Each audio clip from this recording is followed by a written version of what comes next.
a special guest with me on the couch today, Mr. Paul Nienhaus. I thought it would be really fun to have a guest with me for this particular episode. We are going to do some behavioral and a little bit of cognitive behavioral analysis of the David Grusch interview. So, Paul, tell everybody a little bit about your background. Well, I've been a police officer for about 25 years now. I've run the gamut of assignments within my police department. Right now, I'm a sergeant, and I run day shift. I've been in charge of our investigation section before, and probably very soon will be again. Let's see. I've had the opportunity to interview lots of people, victims, witnesses, suspects, all sorts of things, everything from taking reports all the way up to criminal investigations. I do have a bachelor's degree in psychology myself. Discovered that I probably used it more in law enforcement than I have anywhere else. And before we get into these interviews here, it's important to note, usually when I interview someone, it's goal related. A criminal interview is completely different than an informational interview or an entertainment interview, if you will, that kind of a thing. So the goals are different, which means the motivations are different for the interviewee, whatever their goal is in their mind. Usually the people I'm talking to, if they're suspects, they're trying to steer me away from something or try to veil the situation, veil the subject, and keep themselves in the clear. That has a tendency to bring on a lot of nervous tendencies and a lot of nervous instincts. These might be a little bit different in this case, which is interesting.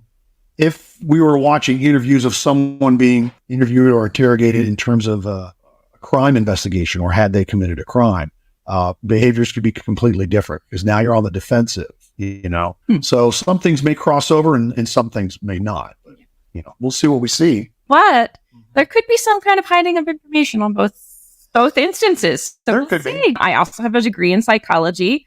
I was trained in a very specific type of psychology called cognitive behavioral therapy, which looks at, to put it in very simplistic terms, the way we speak, the words that we use, how we say things, and how that then reflects upon our behavior and the way we think about things. So what we say is very important. I also worked for Harvard Med School. So I worked with a lot of Harvard psychologists and psychiatrists and was trained by them in some very specific types of cognitive behavioral therapy. I was trained in neuropsychological testing administration, which also requires us to pay attention to body language when someone is being administered the test.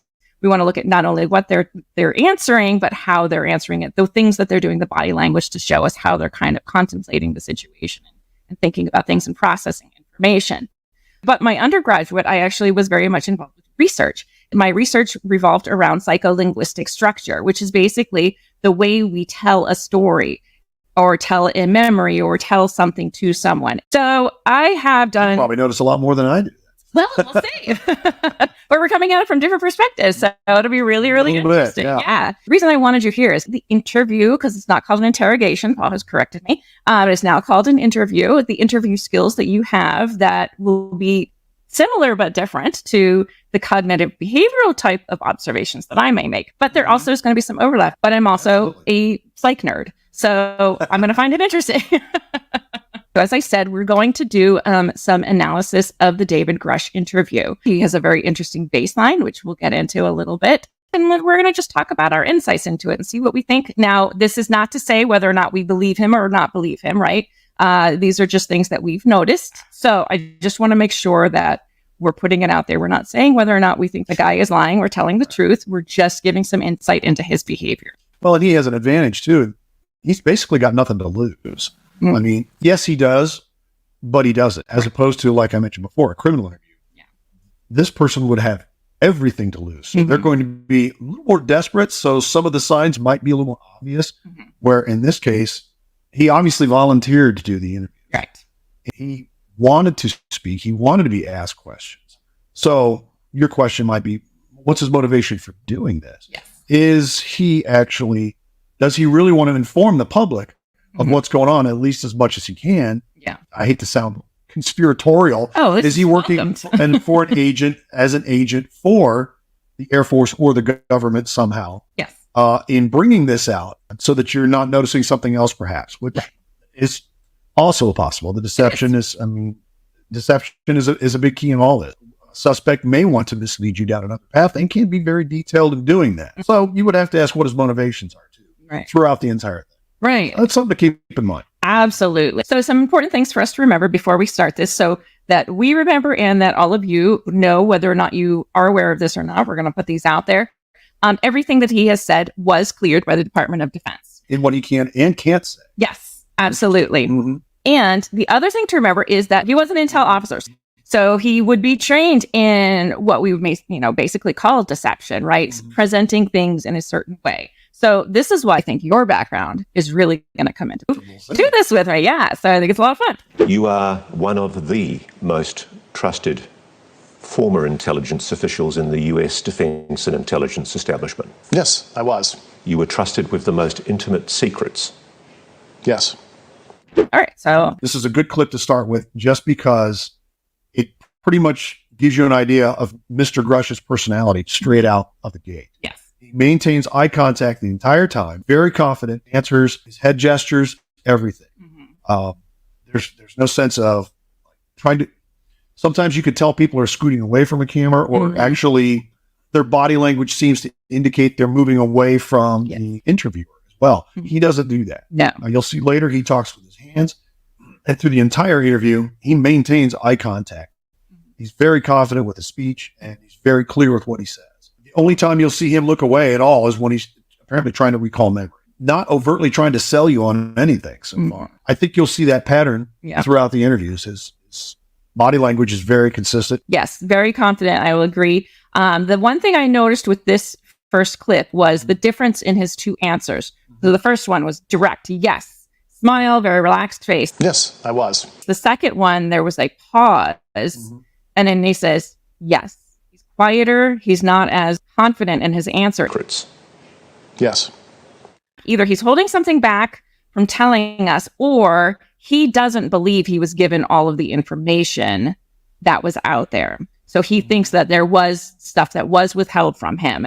And that's what I'm leaning towards. There's a possibility that knowing he's going to be talked about, and you are, the second part of that question was, and you were trusted with, okay? Now we're getting to an emotional level here. You're one of the higher ups. That's just a rank system. That can be looked up anywhere. And you were one of the most trusted. Now you're talking about feelings. So you're getting into a personal area of someone's psyche, which could also explain why he was a little bit more reserved with his answers. Still a confident answer, but you're right. There was a little bit of a difference there. Yeah. Mm-hmm. And I do think, and like we said, we'll get into this as we watch a little bit more. He was talking about the UAP task force wasn't given all of the information. And as he was a part of that, I think that might be some of what he's thinking about too when he answers that question. Well, I would add to what you said, in the intelligence community, it's not unusual that you do not give any one operative all the information. Right. Everybody has little pieces of it. And you get the higher ups will glean what they need to make the decisions. That way, again, you probably heard the term before, plausible deniability. That way, nobody knows too much on any one thing. Yeah. Everybody just has pieces. They really can't give everything away, and they can't get in trouble. Yeah. Or it can't get you in trouble. True.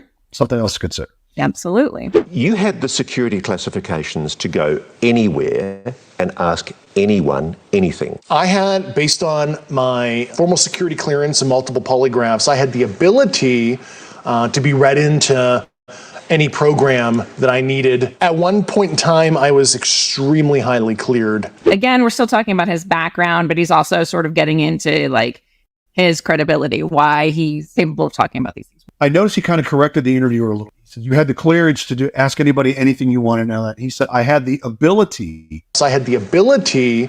Which was kind of a clarification move on his part, which is not unusual for military personnel and police personnel. You want to make sure you define things correctly. I have the ability. Doesn't mean, I'm going to go do all this or that I'm going to get exactly everything I go after. I have the ability to ask. So he kind of quantified and clarified that a little bit, which was nice.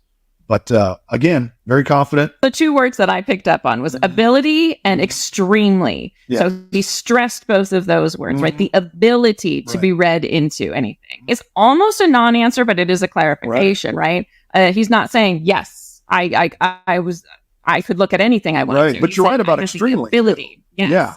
about extremely. He's selling you on the point Yes. that, yeah, I'm there and I see this stuff. He wants you to know that. Yes, he does. As opposed to, I had something to do with it. I mean, I dabbled, or I was involved.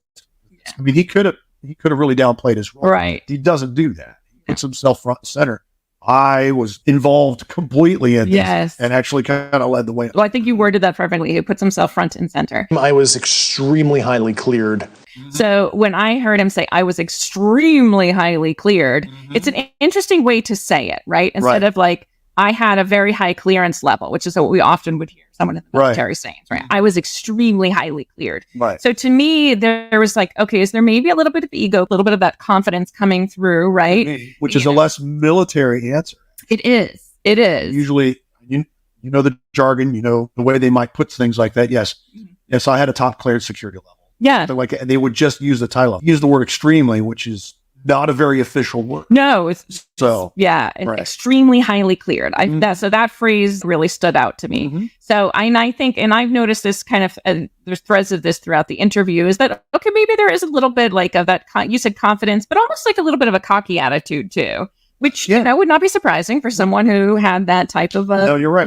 Which links in with his personality. He could get up in front of a group of people anywhere and just speak. He's not shy. He's not monotone by any means. He's quite the speaker. Yes. Which, okay, maybe he's naturally that way too. Yeah. Maybe he was chosen because he spoke that way. It's possible. Yeah. It's just a thought. Yeah. One of the interesting things about him, and this is why I was saying I think he has a really fascinating baseline, is that he has this like very confident, almost like borderline cocky attitude, but he also has this mix of military and civilian jargon, right?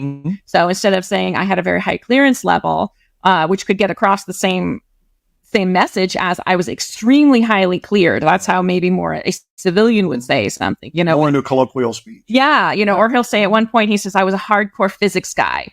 I don't know many, he was not a physicist from my understanding, but his degree is in physics. Means he was an aficionado. He enjoyed it a lot. Right. I was a hardcore physics guy. And he talks a lot about physics, but it's not how you would often hear someone who works in the physics field to describe themselves. So is that because he does that naturally and because he wants you to understand? Or again, was he chosen because he speaks that way? What conclusion did you come to at the end of your time on the UAP task force? The UAP task force was refused access to a broad crash retrieval program. When you say crash retrieval, what do you mean? These are retrieving non-human origin technical vehicles, call it spacecraft, if you will. When he talks about that the UAP task force was refused access to a lot of information, you can see it's kind of his eyes narrow. He has like another lip compression in that. You can tell it annoys him that the UAP task force was denied access. And that is what part of his complaint to the Inspector General was the fact that the UAP task force wasn't given the information that they needed. And so that would be consistent. He was not able to. Frustration. Yeah, not able to access the information. And then the other thing that he says when they're talking about the vehicles, he says non-human origin, which is really interesting because it's not saying non-Earth origin. It's not human origin. But my favorite part of this section, this clip, is where he says, call it spacecraft if you will. So he's not saying that it's spacecraft. He's not saying that it's not from this Earth, but he's saying, if you want to call it that, go for it. Right. That's what you can call it. So it's kind of an answer. It's a non-answer. He's not saying what it is. Right. He's kind of telling you what it isn't. What it isn't necessarily. Right. Which kind of clouds the matter. What are we saying? So we're saying vehicles that aren't typically present on this planet, or vehicles that we wouldn't produce ourselves. Right. As human beings. Right. But he didn't say anything about AI. No, he did. Right. Didn't say it couldn't be AI produced. That's true. So it is an interesting omission. I find this entire thing interesting because of all the things that he is allowed to say, when he gets to classified material that he can't give out, it's almost like you've taken this 93% of the way. What the heck's wrong with this last 7% that you can't give us? Right. Some of the things that he's giving us here, it's like, holy mackerel, wait a minute, what? Yeah. How powerful is that last 7%? Right. You can't give us that. Are those the estimations or the guesses of what those things actually are. Right. Don't know. And the other thing we've got to remember too is that he himself has not seen any of these things. All of the information that he's gotten is via third party, right? So someone else. And we would notice that later. Yes. Yeah. This entire thing, which is great. He sells a great interview and he's very convincing. Yeah. All without bringing anything with him. Yes. To prove anything. Exactly. You know? And that's what everybody, top down, that's what we would all want. Yeah. Where's your proof? We're all evidence-based. Right now, you have no choice but take his word for it. All you're really getting is background. Who he worked for, what he did, and he's referring to what people that he trusted, the information they're giving him. Yeah. That kind of walks you through a chain link fence and walks you up to a brick wall. Yeah. In a way. Okay, this is cool. But wait, we're stuck here now. Yeah. So he'll say things, but he doesn't actually say things. When Right. you go back and listen again, the first time you listen to it, you're like, oh my gosh, I can't believe you just said that. right. But then when you go back and listen to the wording, the Right. way he says it, you're like, wait, but didn't he actually say that? Right. Yeah. You're Right. kind of now questioning it, which is perfect. Absolutely. Which brings you position. back to motivation. Yeah. So why is he leading us down this path, down this rabbit hole? And very convincingly so, Yeah. and enthusiastically so, just to stop us here. And we really don't have any more answers than we had before. We just heard from a guy who says, yes, all this stuff is happening. Yes. We don't know what the stuff is, where Right. it's from or anything like that. And these are suspicions we had anyway. Right. He's just kind of supporting the suspicion. Right. What's the motivation? Is it him, again, trying to tell us, hey, you're on the right path, you're doing okay? Or is he actually being placed there to make sure we keep thinking this? Right. So that our mind is drawn from, our attention is drawn. So Yes. always keep your wits about you when you're, Absolutely. when Always. you're listening to things. And that is part of a criminal interview as well. Take everything you hear with a grain of salt, unless you can back it up. Are you going to catch them in a lie? How tight is their story? If they're giving you a story, a cover story as an alibi or whatever, your job is to poke holes in it. Yeah. And as you do that, it weakens it down until finally they know they're nailed. And it's like, okay, look, here it is. You know what I mean? Now, if the integrity of the story holds up and complete, either that person is a really good liar, Yeah. or they're telling the truth, or they're sociopathic. Right. Yeah, that could be all Another fun route to go down. Exactly. You could take some of those concepts and introduce them into these interviews. Motivation, what he stands to gain from this. You're not really trying to trap this guy, so I can get a charge on you. Right. But you want to know that he's believable. Yes. You want it.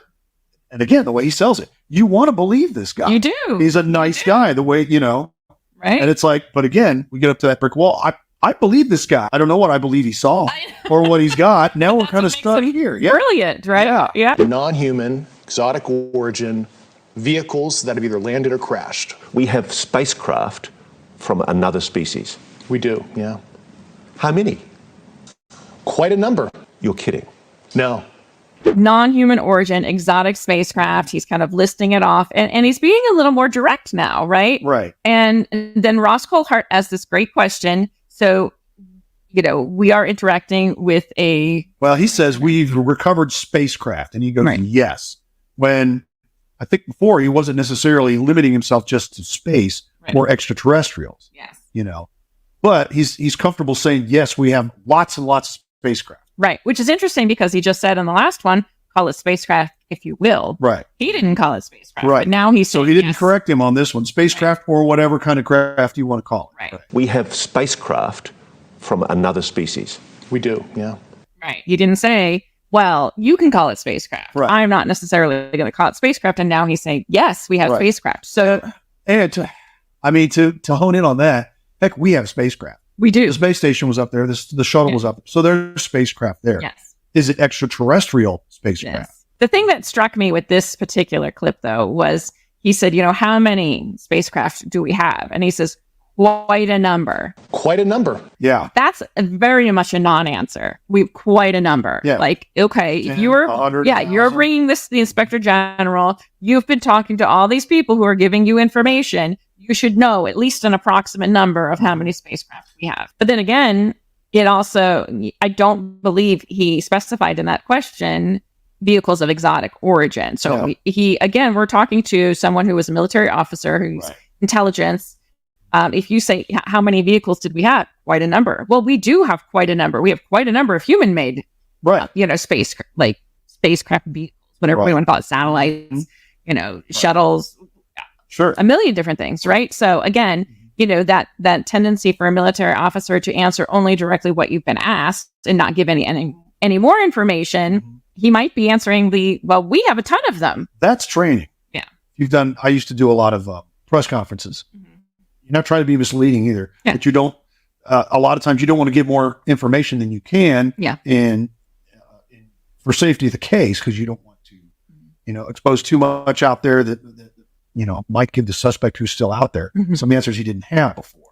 So that's why sometimes you're limited and you only answer what's asked. If I can elaborate, I will, generally, but I can't always do that. Yeah. So that's something that I get the feeling that he's got some experience in answering just what's asked. Yes. Kind of thing. Again, some more non-answers. Yes, exactly. Which we would expect from an intelligence officer. Yes. So he's doing a good job. He's doing what he's been trained to do. Exactly right. I have plenty of current and former senior intelligence officers that came to me, that confided in me they were a part of a program. They named the program. I've never heard of it. And they told me, based on their oral testimony, and they provided me documents and other proof, that there was, in fact, a program that the UAP task force was not read into. Lots of people, plenty who knew me well, high up, provided me documents. Again, no names. He's probably not allowed to say. Right. No numbers of how many people. Could say that, possibly. Yes. No documents with him. No. He just says documents. He did claim, or I think it was, I don't know if it was earlier in the interview or at another point, but they were classified documents, which is why I understood. Right. Yeah. And I get that. Yeah. I get that. But again, with the whole rabbit hole being there, he's got you about 2 feet into the rabbit hole. Yeah. But it goes way down there. And so it really doesn't tell you anything. Just that the possibility that something weird and wild is going on, which is basically what this entire interview is about. Yeah. Are you just trying to give us the idea, hey, something's going on. This is all I want you to know. Can't tell you it all right now. I'll try and tell you later. Right. That kind of a thing. But we don't really get much of an indication of that. No. And so he's saying he's got plenty of friends that told him this and all that. That would mean, again, if this were a criminal interview, I got a bunch of friends who told me this and they gave me this and that. All that, if I tried to present that in court, would be considered hearsay. That's just a statement that you've made. Okay, that's great. Unless you can qualify that statement somehow, it really doesn't mean that much. Right. I could sit there and say that. Yeah. Oh yeah. I know a bunch of people tell me I'm the greatest guy in the world, and it's like, that means nothing to whoever I'm talking to. Yeah. Because they're going to make their own inferences. They're their own judge. I'm not going to take the words of a bunch of mysterious people that he mentions. Yeah. You know what I mean? Right. So it's kind of I don't want to say it's a totally meaningless statement, but it doesn't carry a lot of weight. No, It doesn't. I know lots of people, and they approached me, where are the documents? This is when you get into specifics. Yes. You want to sell me? Show me what you got. Right.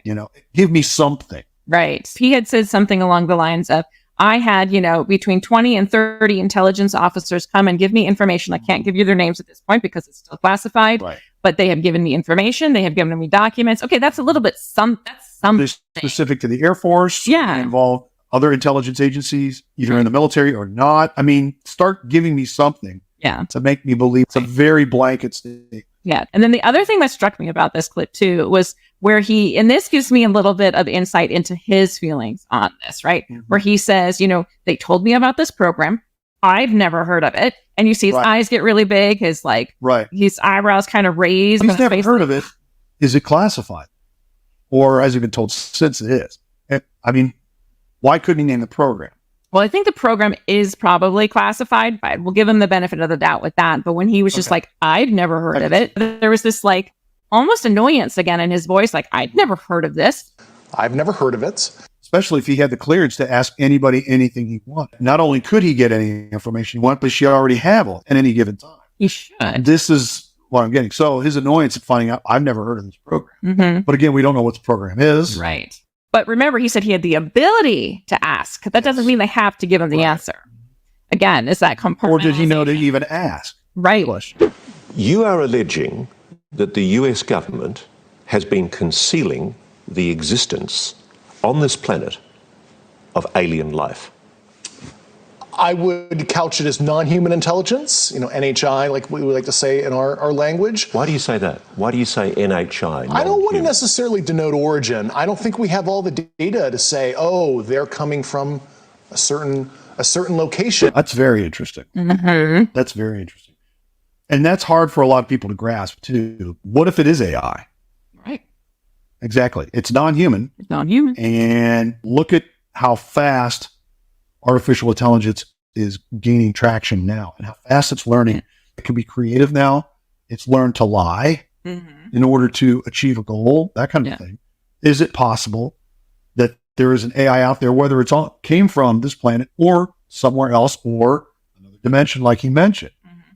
Could it be a mechanical intelligence? And I couch it as somebody who studied physics where maybe they're coming from a different physical dimension as described in quantum mechanics. We know there's extra dimensions due to high energy particle collisions, etc. And there's a theoretical framework to explain that. Yeah. Just let me cut to the quick though. You're saying there is an intelligent species engaging with this planet. Yes, that's potentially extraterrestrial. Yeah. So here's one of the clips where I was talking about where we're seeing a little bit of a contradiction, right? Okay. So he says, I would couch it as non-human intelligence. That's a really interesting phrase. I would couch it as non-human intelligence. So couching something is to kind of like, we're going to say something in a very particular way so as not to kind of cause offense. I'm going to say it, a little more politely, right? So, but it's also in this case used as a bit of a psychological distancing mechanism, right? I'm going to couch it as this. I'm just going to call it non-human intelligence. I'm not going to call it extraterrestrial. I'm going to call it that because... But then he also gives it this qualifier of like, well, this is as we use in our lingo, military intelligence office, what have you, UAP office. We don't know what our lingo is, where that's coming from. But so there's a lot in that one sentence. I'm going to couch it. I'm not going to call it extraterrestrial. I'm going to say it's non-human intelligence. But then later in the clip, he says, which could potentially be extraterrestrial. So which one is it? Well, it could potentially be, but he doesn't want to call it that. Right. Which is an interesting way to answer that term. It almost infers that he really doesn't know, and they're not giving him all the information on it. It makes me wonder if the things that he's seeing or says he sees is actually advanced technology that we've already come up with that he wasn't aware of. Right. And it doesn't look like little green men. Right. It doesn't look like, so it doesn't necessarily reflect as extraterrestrial. Right. Or again, is it artificial intelligence? Right. Is it something mechanical? Again, he kind of leaves you in that vague area because it makes you wonder if he even knows. Right. And I don't think he does, because he does say, and he gives the theory himself, this is just a theory. Right. Exactly. That it could be interdimensional, and he kind of goes into that. But my question, if I were the interviewer, which, I would circle back to that and be like, okay, well, why is that your theory? What about this makes us feel like that might be your theory, that this could be what it is? I would try to probe and get a little more information out of that if I possibly could. Right. Because why are we introducing that? Why is he bringing that into the conversation? Absolutely. It almost raises more questions than answers as you go through this interview. It does. It really does. So the main thing I take from this is like, okay, and like I said, some psychological distancing from calling it anything. These beings, this species, as Ross Coulthard calls it. Non-human intelligence. That might be extraterrestrial, using vehicles, but they also might be interdimensional. I think, if he has a physics background, maybe he's thinking, well, I don't know that, we don't know how anybody could travel here through physical space. So in my mind, this is the way I can rationalize it. And maybe that's where he's coming from, or maybe he's bringing it in to cause some or he's mentioning it because that's the way those who have talked to him about this, that's the way they're theorizing. You're not being paid for this interview? No, I'm not. Why are you doing this? It's a sense of service, call me a Boy Scout or whatever. It just, when I saw the kind of wrongdoing I did, I don't want to be 60, 70 years old in the future and have that, coulda, shoulda, woulda kind of feeling where I could have made a difference. Well, that's very altruistic. And it's, on the outset, it's like, I owe my fellow man this somehow. And if that's true, that's great. Wow, what a great guy, and what a great motivation too. And it's also the perfect platform to sell whatever you're trying to do. If you're put in place to indeed try and sell people. You're not doing it for money. Well, I just felt as a member of the military, a Boy Scout, the wrongdoing that I was into. I wanted to correct this. I didn't want to be on my deathbed. Mm-hmm. There are people out there that do things for that. Yes. Yes. It's like, that's the right thing to do. I guess my thing is, if it's the right thing to do, why stop there? Right. You know, what do you, okay, I get it. You start revealing classified documents, you're suddenly going to disappear. Right. I get that. But if you're only going to take some people so far Mm-hmm. and not give them anything to grab onto, you really haven't provided enough to make up for the wrongdoing that you've done. You know what I mean? Yeah. That's kind of what I'm looking for. And that's probably how I would pursue. Help me out. Yeah. You know, give me a little bit more and we could really make this right. I don't know that you can get far with this guy because I agree. I think that's kind of a load of BS. I'm going to say, because the way he says it, right? Very well read. Call me a Boy Scout, if you will. His eyes are closed. His hand comes up, Call me a Boy Scout or whatever. you know, like, well, you know, call me that, if you will. Makes you wonder, how good are this guy's acting jobs? Some people are natural. And I don't want to sit there and slam the guy down. Maybe he's very genuine, but I could see why people or people who have seen this before, you know, would not necessarily believe everything he says. A little bit of narcissism involved. Maybe. Distinctly. It has that, like, I'm just a giver kind of vibe. Yes, right. Which is the perfect sales tool. It is. Trying to It do. is. Not saying that's exactly what he's doing, but boy, he would certainly be in the right place if he was doing that. That one definitely, out of this whole interview, Mhm. that's the one thing that I was like, not a Right. fan. Right.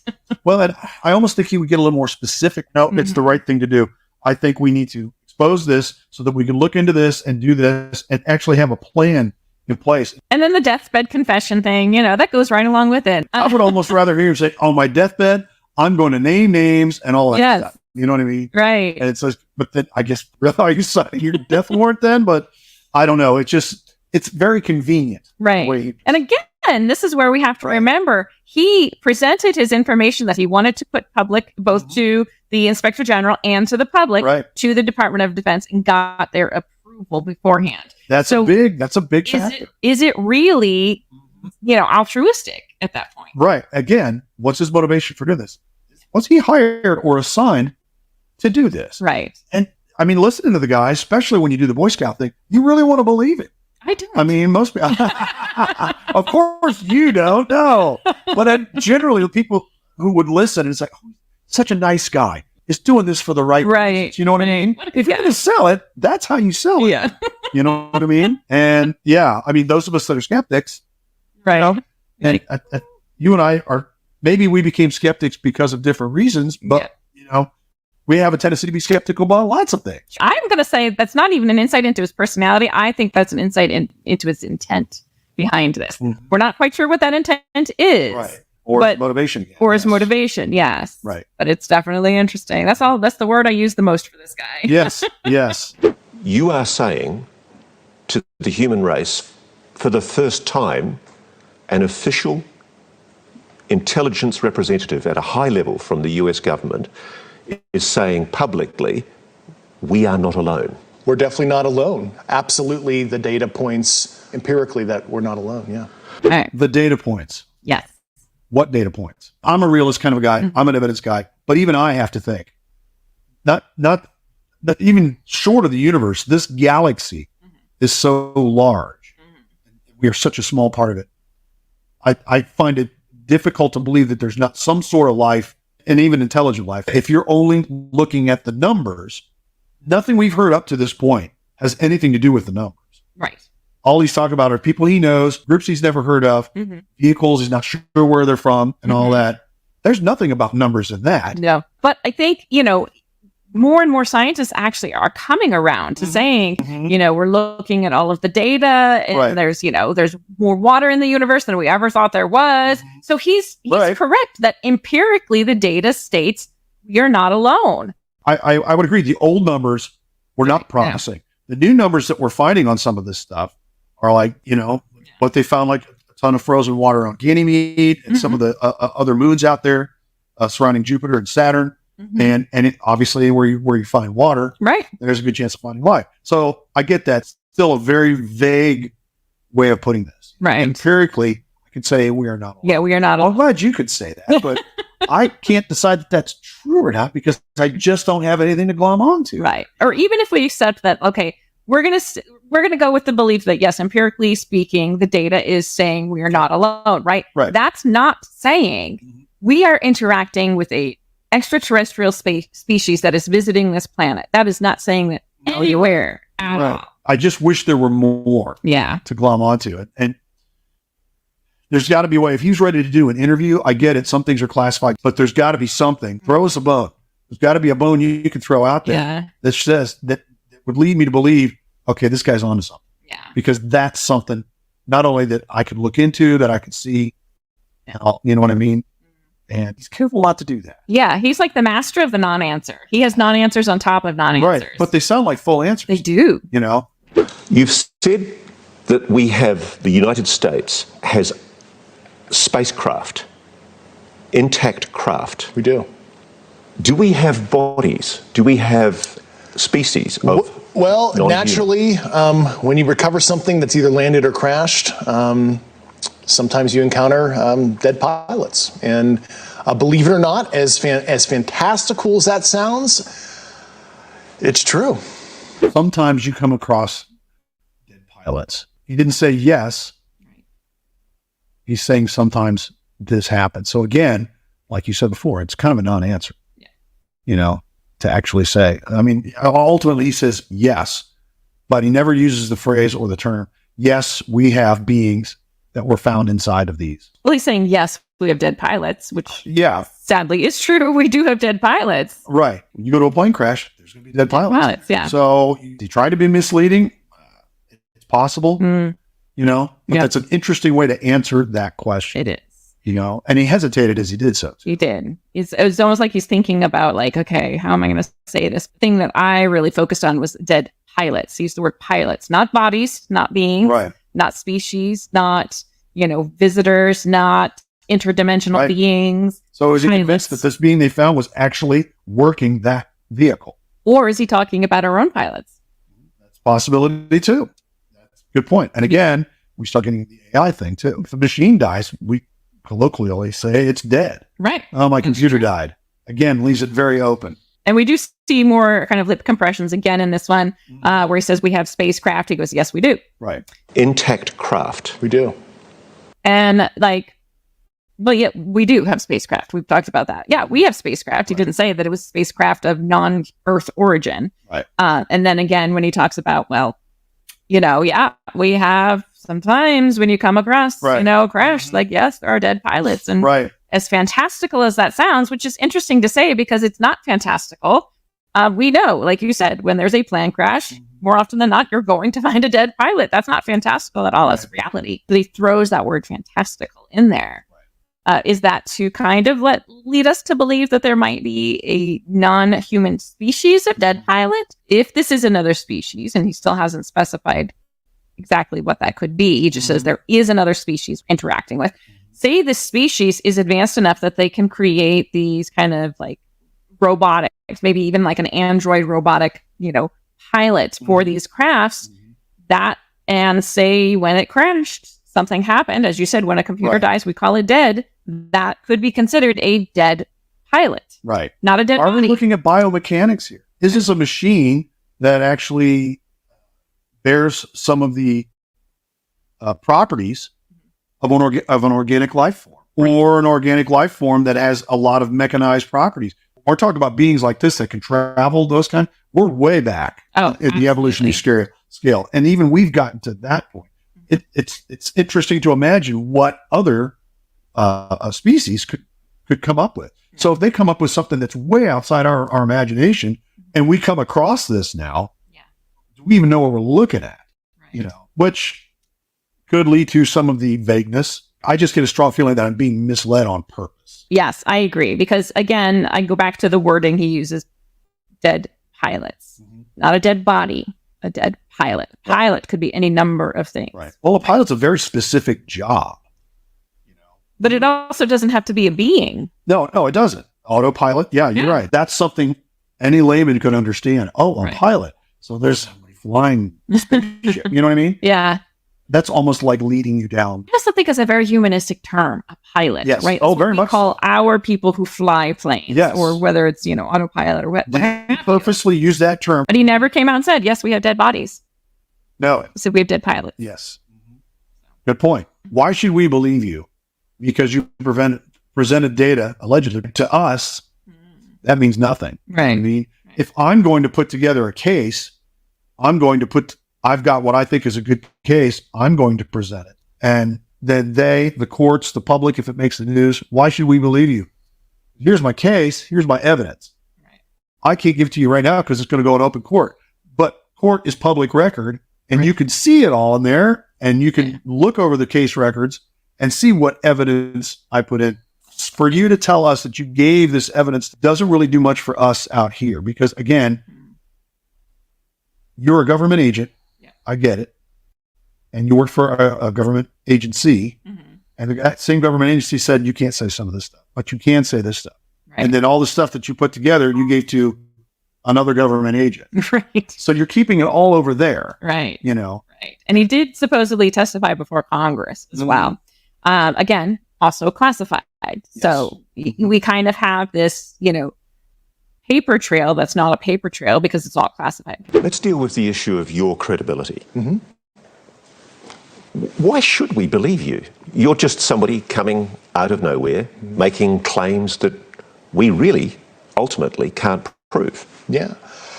Well, we provided the proof internally to the Inspector General and the Hill staff, and we went into all the details. I mean, I have the credentials. I was an intelligence officer on the UAP task force. Ross says, you're somebody coming out of the woodwork. And for a slight second, he has this slight look of contempt on his face. He has kind of this half smile. And it's just for a slight second. There's almost this part of him that's just kind of like... Right after the why should we believe you? Yeah, there's like, you're nowhere, why should we believe you? He's like... And you had to know that question was coming. Right, of course. He had to know that question. Of course, yeah. So why that look of like... Right. So is that maybe just, again, his ego kind of coming into play a little bit? We're all human. We all have an ego. Maybe that's what that is. Right. But the thing that really struck me about this one was before he answers, like, why should we believe you? He takes this huge intake of breath, like he's about to go underwater. Which leads you to believe there's a bigger answer coming. There's something that, like, it's different. It's out of his baseline, right? It's a deviation from his baseline. Why is this like... What is getting to him about this question? There's something there, And so then he again kind of answers it with a sort of a non-answer again. Well, I presented all of my information to the Inspector General. Right. Okay. That doesn't say why we should believe you. Right. I could present information to the Inspector General. Doesn't mean I know anything. Well, I wrote a book about this. Right.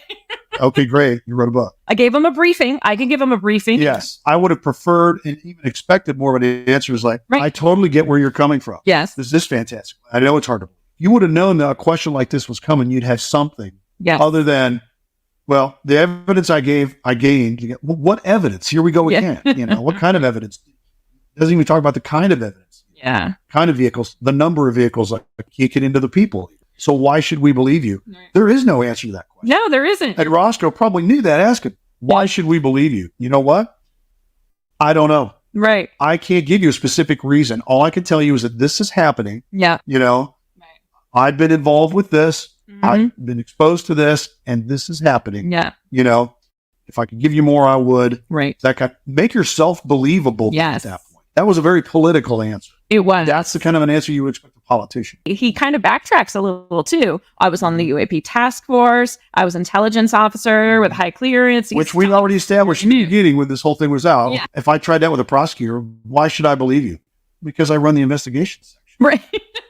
It's like, what's that got to do with this case? Obviously, they're not going to take that as an answer. Right. No, I'm talking case specifics here.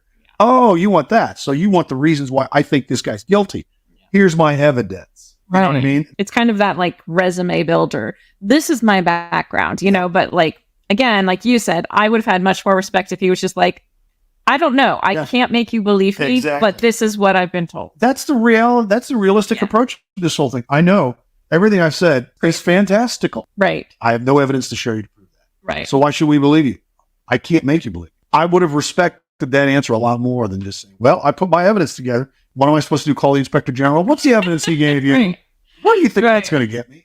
So you're absolutely sure that the materials that these craft are made of are clearly not of this earth? Yeah, they're sophisticatedly engineered, certainly not by humans. Now, I would expect that to be true. I would expect if we found a alien spacecraft, that's kind of an easy answer. It is, but it's also, again, yet another one of his classic non-answers where he's like, it's certainly not made by humans. Right. Again, could be made by AI, could be made by robots, could be made by any number of things. Exactly. Doesn't mean it wasn't made on this planet. So it's almost a sub-question of what he had before. Yeah. If they are among us, and they have stuff that we didn't make. Well, of course they have stuff I did. Aliens came down and bought Buicks. No, of course they didn't. They came in the stuff that they created. I would have expected that answer. Right. But he's not even saying that. No, you're he's right. just saying it wasn't created by humans. Right. It specifies humans. Yes. Right. It wasn't Which created. lines up what he said, non-human intelligence. Why are these things crashing? Yeah, some are landed, some are crashed, and I think that's an interesting discussion that's come up. As advanced as we are, as humans, right? Planes crash, cars crash. Just because you're some advanced sentience that has advanced technology doesn't mean some small percentage of your, I'll use the Air Force term like sorties, meet an unfortunate operational conclusion, as we might want to say. It's one thing to drive a biplane and, oh, crap. Right. My rudder went out. Boom, I crashed. Flying is perilous for us. Right. But as we get more advanced, for example, the little drone shows they have, where all these mini drones can light up and stuff, and now you're getting all this stuff, and they coordinate so well together. Yeah. How long have we been flying? And look how far we've come in that time. Exactly. To be able to do this. Now you're talking about this kind of technology, and it's just, going to crash. Oops, going to crash. I ran out of gas. Yeah. I told you to fill up before we left the arena. Come on. Why didn't you do that? Dang it. Oh, I forgot my gas card. I mean, right. Like, no. I don't think they're going to crash. No, it's a plausible answer, and it's easy for people to digest. Car accidents? Right. He's making it relatable. It is. It's very relatable. And there's no evidence. I mean, traffic doesn't back up. Do they all crash in places where we don't see them? Yeah. Right, yeah. You never have a UFO crash on the highway just because, I lost all attitude control. I have no control. Yeah. I'm down on 75. That's true. It always crashes in the middle of a desert or on a ranch or in the middle of nowhere. Yeah. And sometimes they crash and all that, and it's like it's a haphazard thing. Right. You know what I mean? You got flying saucers all over they're bumping into each other in space. Oh, I had the right of way. Your light was red. Because apparently we have quite a number. Apparently. That's what they said. That's right. Quite a number of them. They got little interstellar highways. Right, apparently. Yeah. And they're just not great drivers. Yeah. And one changed lanes into the other one. And I don't mean to be flip, but that's kind of the way I read that answer. Absolutely. It sounded flip to me. Yeah. It was kind of like, we're getting into like some more specifics, right? Right. Or at least Ross is trying to, right? Yes. And you see him kind of react a little bit more. Like he does this. The one thing I noticed is he does this facial expression a couple of times, right? You see some more eye movement here. Yeah. Right. But the idea is that there is some body language involved with how people answer stuff. I have a tendency to close my eyes when I'm really trying to specifically recall something and put it in a particular way. Yeah. I'll do that. I'm not trying to be evasive or anything. Right. It's just a way for me to shut out all external stimuli to get this properly put out into the air or to say this specifically. Right. That's because it's me. Sometimes I talk faster than I think. Yeah, but that's a great example though too of like is something that I see is that it's good to remember one, you always want to try to get a baseline on a person, right? What are their, because everybody has their own quirks and behaviors and ways they do things. Absolutely. And you don't want to jump on everything and go, aha. Yes. Gotcha. Yeah. There he is. See, sometimes people do stuff, but you do observe. Yeah. And there's no one behavior that means someone is lying. So you always want to look for a cluster of behaviors, right? A cluster of deviations from the norm. Yes. So like when I said, he took this deep breath, that is something different from him, or this, this is starting to show up where we haven't seen that yet. So these are just things, and you always want to see a cluster of these or looking different ways. He's been maintaining eye contact the entire time until this is, and he kind of looks around a little bit. Again, like you're saying, that doesn't specifically mean anything by itself, but it is interesting to note that that's a difference. Yeah. Completely different than what he's been doing. I notice he does when he's thinking, he does tend to kind of look to his left. And then when he's talking, sometimes he makes very direct eye contact, which I also noticed too. Yes. But other times, short, direct answers. So you always want to take all of that into account. Just a little behavioral lesson. Yeah. So the teeth, usually that's to kind of denote fear or like, I don't know, confusion. There's something about A little intensity. bothering him. Yeah, like, so I don't know if that's him going like, ooh, You're I'm gonna take through this, because he did two, one right after another. I even wrote it down. He says, yeah, sometime some are landed, and he like shows his teeth a couple of different times. Yeah, some are landed, some are crashed. But then he sort of goes back into his comfort zone, that non-answer. Absolutely. And you brought up another good point. Some are landed, some are crashed. It's like, okay, wait a minute. Yeah. Some are landed, some are crashed. Some are just landed like they're going to Walmart and pick up some toilet paper or something like that. It's like, wait a minute. The fact that we don't see them all the time indicates that they don't want to be seen. So why all of a sudden would you decide to pick a place and just land it? Or you couldn't get it started again? Right. That's what I thought. I told you the alternative. You landed, and then you're like, this is for you. Yeah. Like, why do we have just landed spacecraft? Right. And it was odd that he said some are landed, some are crashed. And it's like, why would you land and then let yourself get caught? Unless you wanted to get caught. Right. But what would the benefit of that be? Did you come to this planet that far away from your own home planet just to interact with the military? Words are important, because the fact that he said landed, just that one word raises a whole bunch of different questions and implications. It right? Absolutely does. Yes. They saw a craft, appearing to be intelligently controlled, hovered over a nuclear weapons silo and shut down 10 nuclear ICBM missiles. It certainly looks like they want to understand how far we've advanced in our nuclear fizzle kind of technologies at the very least. I mean, it looks like preparatory probing activity. It might be innocent kind of scientific gathering, could be ISR probing. Probing. Poor choice of words. Probing. What? If you're probing, you're observing. You're looking. You're not shutting down. You're not interacting. You know? And now, for a purpose, you want to say, oh, is this a weapon? Oh, because they're getting obviously a high power signature. Ooh, that's nuclear. Ooh, let's look at that. Now, in the process of probing, did they accidentally shut down these silos? Hey, you turned it up too high. Yeah. Ooh, back it off there. Was it an accident? I don't know. This was not a reportedly one-time event. This happened on several different Air Force bases. Right. I don't say this, but right. Are they purposefully turning these things off? In one case, they armed one. I did. Yes, I saw that. Yeah, Yes. they didn't talk about it on this one, but in one case, they did arm one. Was it to see if they could? Maybe, or to show that they could. Yeah, that could be too. That just opens up a whole bunch of other doors of questions. Right. Why is he talking about this here? Yes. Right. Because it again, we see a couple of these, like, so something about this is like stressing him out a little bit. And most interesting part of this interview is the one word, because he says it like fizzle. Nuclear fizzle. And instead of saying nuclear technology, he chooses to say the word fizzle. Nuclear fizzle. Which not as much of the population is going to be familiar with fizzle, right? I even had to look up fizzle. What the heck is fizzle? And, and basically he's talking about nuclear technology. But he almost I can't tell if he almost spits it out or it's almost like he's trying out a new word, fizzle. Nuclear fizzle. One thing I noticed about him, he does several times when I first watch these interviews. He says nuclear.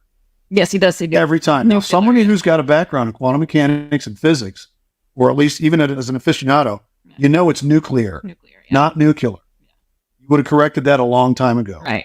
That to me is a little red flag. Granted, I know I'm the grammar police. It knows me that way. But if you're dabbling in that at all, that's one of the first little things that bugs everybody. It's nuclear, not nuclear. I have heard that. Now I'm thinking, and every time you said it right. Okay. Osco said it right. Everybody said it right except him. And he was the one that's supposed to know. Right. He's the hardcore physics guy. Yes. The physics guys would be the first ones to spank you on that. And when he answered the question, it's almost like, again, he got a little flip with it, Mm-hmm. And when Ross is asking him the question, you notice he's just, and this is kind of new, he's doing some pacifying behavior with his fingers. He hasn't been doing that. And it's only while Ross asks him the question, when he starts answering it, then he's back to, his relaxed hands and, talking a little bit with them. But so something about that question is causing a little bit of stress. Could be. Sitting there, you're kind of on the hot seat. Yeah. You pretty much know what answers you're going to give. Yeah. For whatever reason, but that's still a long time to sit on the hot seat. But I would imagine these questions were probably already pre-approved as well. Yes. It's this information that he can or cannot talk about. Right. So he had to have known this question was coming. Right. Which it makes it even more interesting to me that if you know these questions, come up with a better answer than the one you're giving. Right. Not to say that Ross Coulthart didn't throw it in there. Yeah. That happens. That happens. But again, back to the why should we believe you? You knew that was coming. And the tic-tac? Truly anomalous, absolutely technical vehicle, physical, and that's absolutely something that we didn't make. Not of this world. Most likely, yeah. The reason I wanted to include this one was because I felt this was we're seeing David Grusch here for the first time. You can see his face is relaxed. He's talking like he's just having a conversation. Yeah, truly anomalous. Right. We're not sure what this is. This, you see him fully relaxed. Right. Whereas in the rest of the interview, there's more tension. Whereas this, he's just kind of it's anomalous. I don't know what this is. But I think he really doesn't know what this is. I think that this is him being genuine. Right. I don't know what this is. I don't know what this is really not. Most likely not of this world. It's interesting that he wouldn't admit that could be advanced technology that we have. What about it says not of this world? See, that's my question. I get it. It's not something that you would normally see, but the carriers are the ones that are emitting a nuclear signature. Right. So they're obviously interested in that. Excellent point. Yeah. Is that another country trying some new technology? Is it our own? Maybe it's our own military. Or is it out? And this is, some experimental type of aircraft, and they wanted to put it over the Navy to see how they would react. And it could be an agency within our own government that's not connected to the Navy. So the Navy doesn't even know about them. So the question is, I do believe that he's genuine about the fact that he thinks that this is not of this planet or not of this Earth, as he says. Right. Most likely, he said most likely. What about that makes him think that? Is it similar to other things that he's seen or heard of? I mean, he's only seen, I think, pictures and maybe some videos. I can't remember if he said that, but so he hasn't seen anything personally. But it was interesting. It also does support his narrative on if again he's trying to convince us. Right. Now that's the first piece of evidence that he's shown about anything. Well, I mean, this evidence has been out for years. Exactly. Too, yes. And that's the thing. It's not fresh. A program, Grusch says, that's included at least one private aerospace company that is storing alien craft. Is that true? That is how a lot of these relationships are. While I don't want to name the specific companies and government elements, but overall, the government has been the custodian of a lot of this, right? And they'll hand receipt it out to a cleared defense contractor to do some analysis, which I find highly unethical. You have basically a sole source arrangement, and you allow certain private corporate elements to look at this, develop a potential insight, and then sell it back to the government for profit. And I think that's totally unethical. And that's interesting. From your standpoint, a lot of deep gulps there. Yeah, there's another deep breath. But and then a hard swallow. Right. Yeah. Which I find highly unethical. I think we're starting to get into the kind of the crux of the problem for David Grusch. I think he has a real problem with the way that this is handled because it's now with private contractors. He has a problem that it's not the military officers that are given this to look at and analyze. They're cut out from it. Right. And it's almost like he's saying the government is doing this. He says, overall, the government has been the custodian of this, right? Mm-hmm. And he uses that right. He's looking for that validation, right? Mm-hmm. You're with me, right? You're with me here. And when I heard that, and this is pure conjecture on my part, is that part of the reason why the Department of Defense okayed this? Because we've been seeing Congress saying, well, the Pentagon, they're not giving us all the information about the UAPs. Well, now is this the Pentagon kind of fighting back and saying, well, the government they're the ones in charge of this? Maybe not. It depends on how you want to define when you say the government. And now it's getting dispensed to private companies for research. Clearly he has a problem. Yes. If nothing else, he's made that clear. Yes. He's not crazy about that. No. And I think that is the logical fallacy there is because they're advanced, they're kind. We'll never really understand full intent in that because we're not them, whatever them is or are. But I think what appears to be malevolent activity has happened based on not only nuclear site probing activities, witness testimony. I think at least if we look at it through a humanistic lens, it does appear negative, at least to us. Yes, I get it. They flew over nuclear sites. If they were going to do something, why haven't they done it already? Well, again, he's kind of got this, like, this is another one of those contradictory statements, because he says it does appear negative to us from a human perspective, through a human lens, but we can't know what they're thinking. Right. But then it does appear negative. So he starts out with saying it does appear negative. He ends with saying it does appear negative, but he also like prefaces it by saying to us, from our perspective. We can't assume they're friendly. Again, he also says we don't know what their motivations are. Yeah. But it does appear negative. And I get that. Yeah. It's like, we can't know, but it does appear negative. So again, or that kind of a contradiction. Either we can't know or it appears negative. Can't be both. Right. Exactly. And if they crashed, it's not either way. But once again, he talks about witnesses. He talks about, incidents and all that, none of which we see. I mean, we've seen some video here. Right. We've heard about some incidents. Right. But as far as all the evidence behind that, again, I couldn't make a case out of any of that. No. You know what I mean? Right. We heard the story while they flew over and shut down I would need to have all the details on that. Right. So there's a whole lot of questions you would have to ask to do that. Yeah. But to just hear, I heard about this, and we've got witnesses who saw this. I'm still not any farther than I was before. Nope. And we're already talking about their motivations. Right. We don't know that they're friendly. We don't know what they're planning, but to us, it looks like it's malevolent. But again, you've offered me no evidence to think either way. Yeah. The vehicles, what do they look like? Right. Do they have anything that could be considered weapons, or are they meant to be that way? Yeah. We don't know. Things we don't know. Right. Yeah. So it's really kind of hard to decide a value here on that, I've been told that there have been attempts to bring down craft, that we've acted offensively against non-human craft.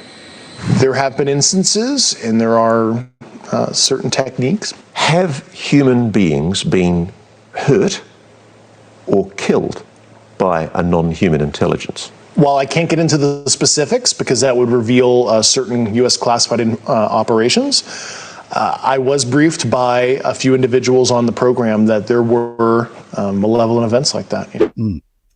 Yeah, I don't know. I think that's the idea. Yeah, you're probably right. Okay. So once again, he's presenting hearsay. Yeah. He was briefed on individuals that were doing that. Right. Okay.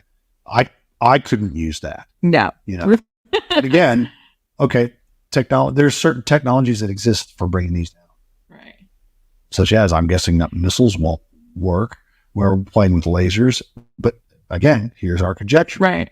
Here we are. We're inventing things in our head. Ooh, you can actually shoot these things down? Right. How does that happen? He's saying it's possible. Well, he said there have been attempts. Well, Ross, I think, said there have been attempts. There have been attempts.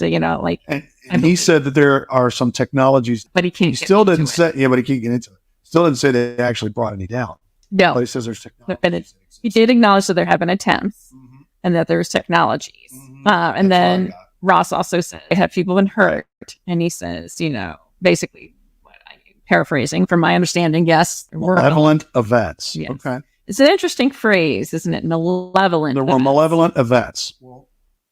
And that could be a lot of stuff. But the term malevolent implies a motivation, right? Or a evil. Evil. Yeah. Like they meant to hurt the human. Evil event.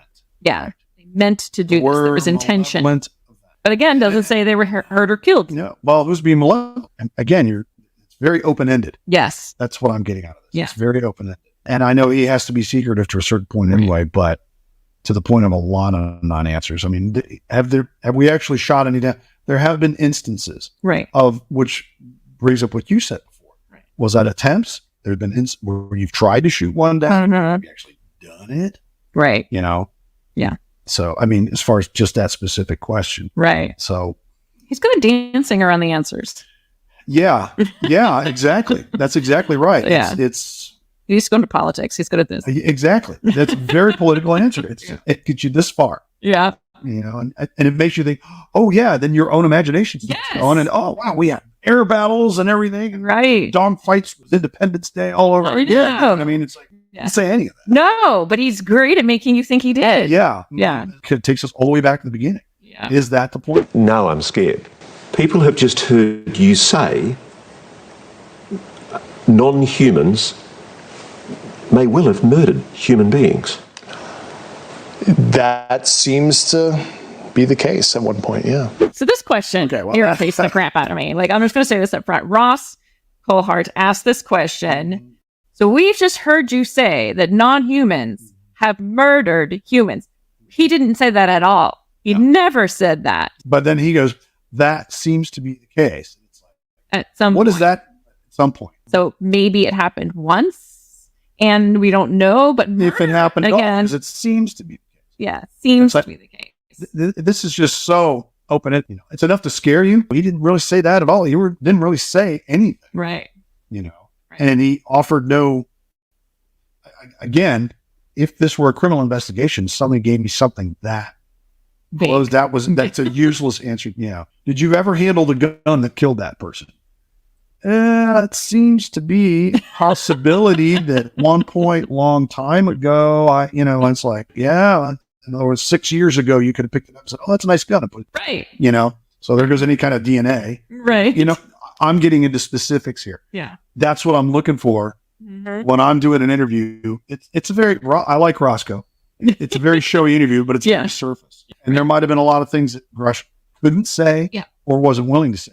But what we're seeing here is real open-ended stuff. I mean, it's playful. It is. It's like, they watched our nuclear. Yeah. And they could have done this.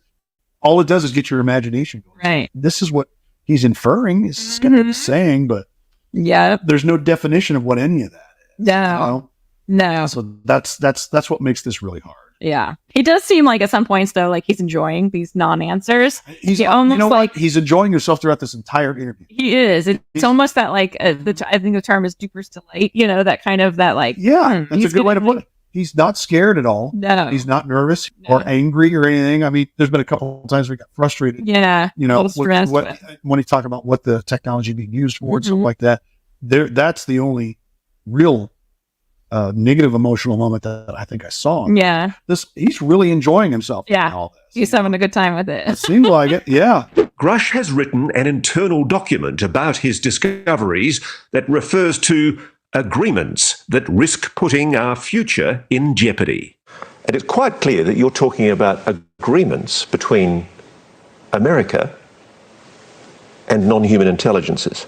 Have we made agreements with non-human intelligences? That's the kind of information I really hope national leadership is able to get to the bottom of. I need to pin you down on this. Are there agreements between non-human intelligences and the American government?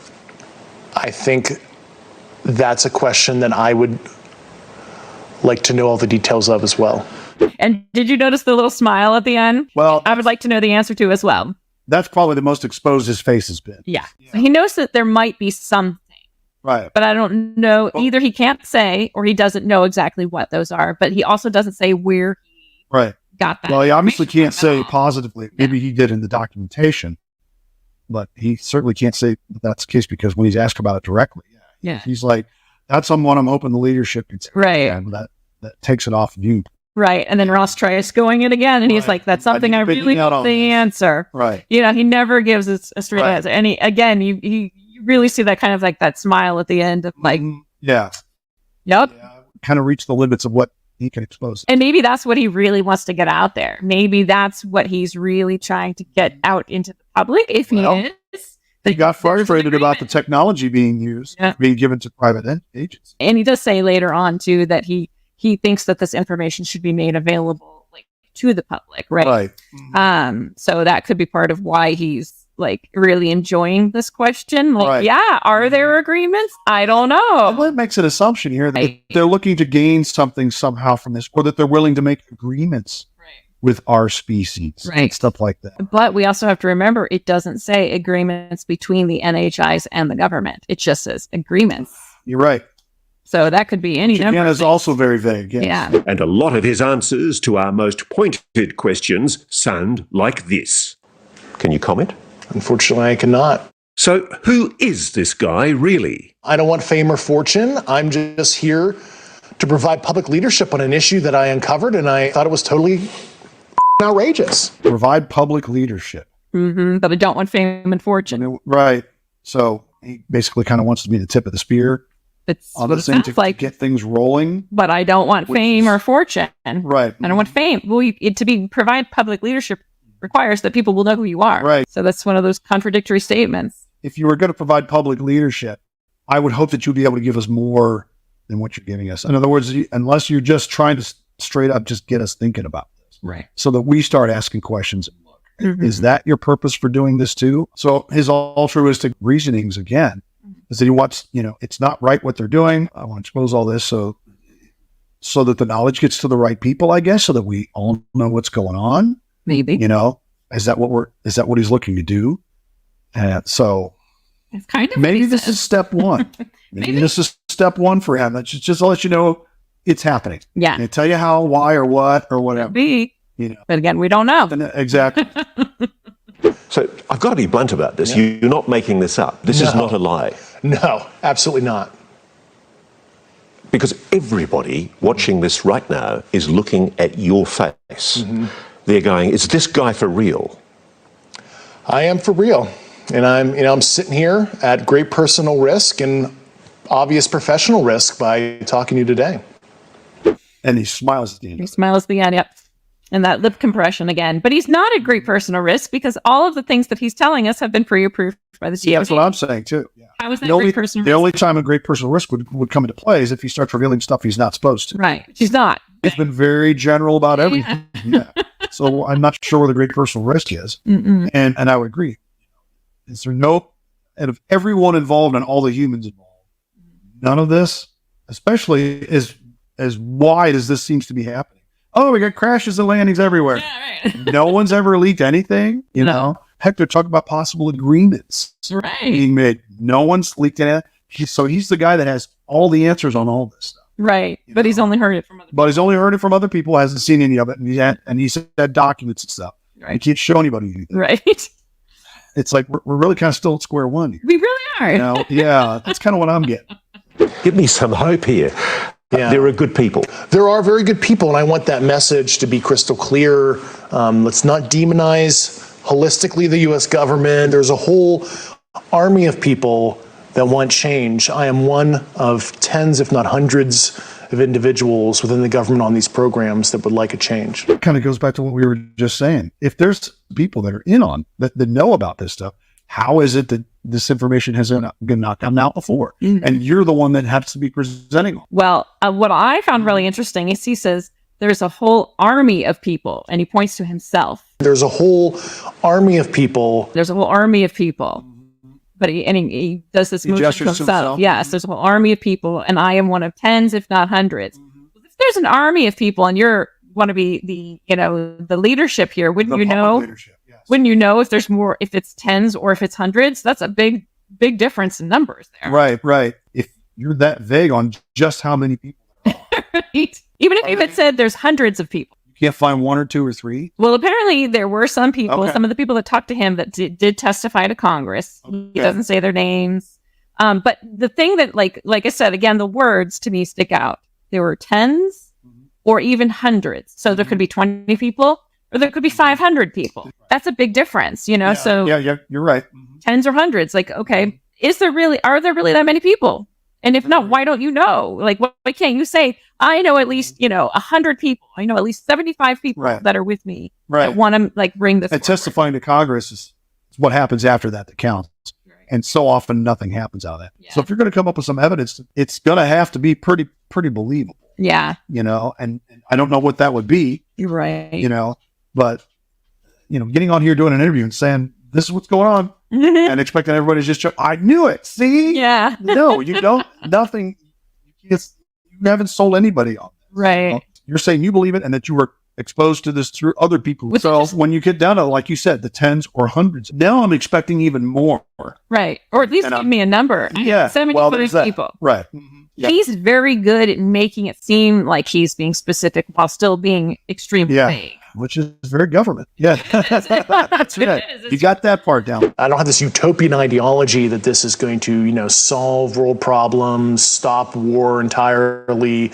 But all I want is a moment of pause and to see if the subject unites us as we've obviously become more divided over the last couple of decades. Because, if anything else, what you're revealing may mean we all start thinking of ourselves not as American, Australian, Russian, Chinese, but as human.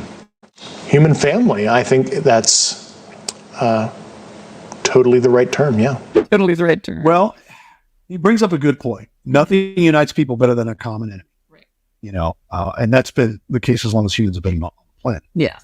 So I can see that. Mm-hmm. Hate to say it, there's a lot of money to be made by divisiveness. True. So again, it's an altruistic statement on his part, you know, bringing all of us together as a human family. You know? But do you think he really believes that? That almost is too good to be true, which is what makes it hard to be. Yeah. Brings us together as a human family. If that were the case, then you really wouldn't, that's bigger than everything. Right. Then you really wouldn't worry about. Well, the fact that he says to the like human family, that's totally the way to phrase that, or however he said, totally the right way to say that. And then he kind of goes, yeah. Human family, I think that's totally the right term, yeah. At the end, it's almost like he's trying to hold in a laugh. I don't think he agrees that this is what's like he wants to happen. And that may be. So that's what I'm saying. It's that statement on his part is contrary. You work for a group that actually has plans to try and kill the other guys, right? You know, that's like kind of how this works. So yeah.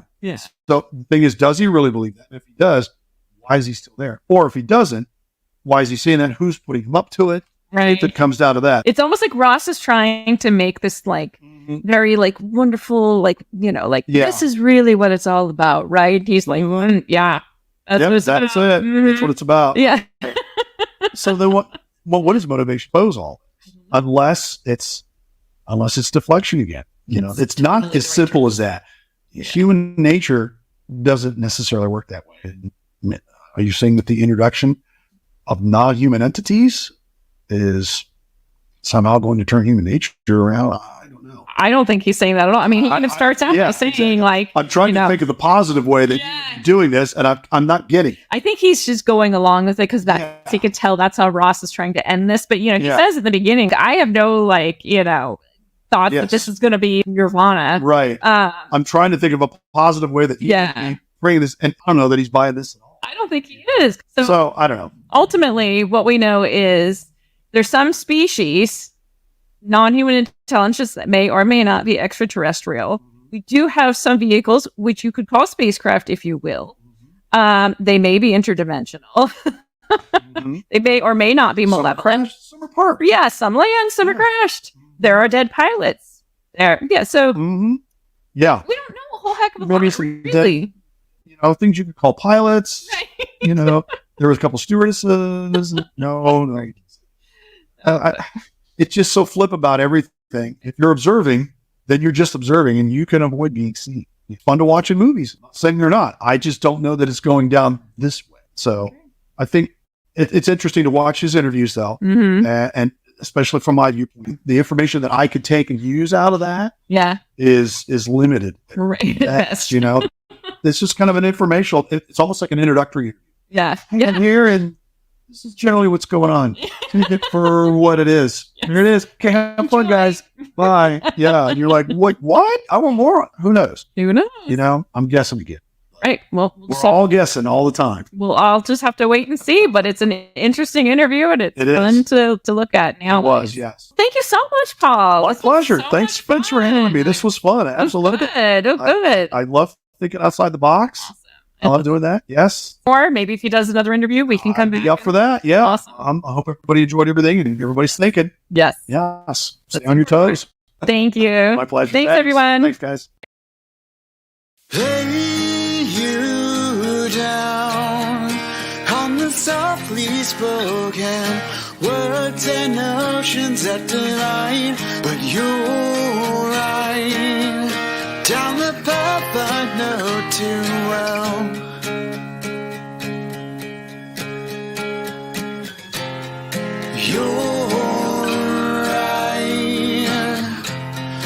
You're right, but in my head there's a picture of me finding who I am and who I should be. I've lost myself.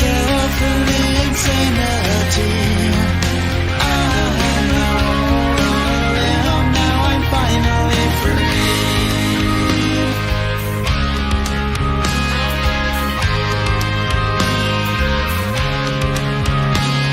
Slow me down, though the past is broken. Hope has opened a new bright, but you're right. Down the path I know too well. You're right. You're right. But in my head there's a picture of me finding who I am and who I should be. I've lost myself in the insanity. I'm on a limb, now I'm finally free.